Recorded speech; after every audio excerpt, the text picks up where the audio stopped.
गोष्टी मांडल्या की त्यांनी उपरोधिकपणे खासदारांना टोलाही लगावलेला आहे की आता मला कॉफी द्यायला कोणी नाही आहे, सँडविच द्यायला कोणी नाही आहे. नाही, मी तेच सांगितलं की उबाटा गटाच्या लोकांना कॉफी आणि सँडविच द्यायला पण आता माणसं मिळणार नाही. कल्याण डोंबिवली किंवा या लोकसभेमध्ये इतका विकास झालेला आहे की सर्व इथले जे स्थानिक लोक असतील, भूमिपुत्र असतील, हे सर्व डॉक्टर श्रीकांत शिंदे व मुख्यमंत्र्यांच्या पाठीशी खंबीरपणे उभे आहेत. आपण काल देखील बघितलं असेल की त्यांनी विकासावर सोडून फक्त गद्दार, खोके आणि ह्या 4 गोष्टी केल्या. कल्याण डोंबिवलीच्या विकासाबद्दल अनेक वर्षापासून इथे ते सत्तेत होते, पण कधी विकासाबद्दल एक शब्द त्यांच्या तोंडातून निघालेला नाही.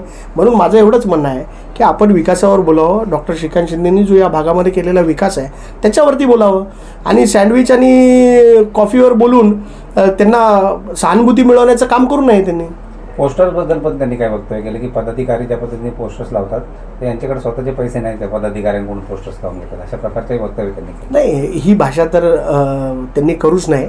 कारण पोस्टर आणि हे सगळं जे कार्यकर्ते आपल्या मनापासून स्वइच्छेने लावत असतात. कुठलाही नेता त्यांना सांगत नाही की पोस्टर लावा, बॅनर लावा.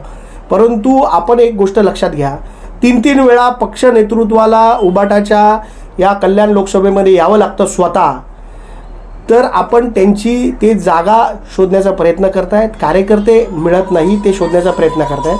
त्यांच्याकडे जे सगळे कार्यकर्ते आहेत ते काय आपल्याला काम करतायत आपल्याला देखील माहिती आहे.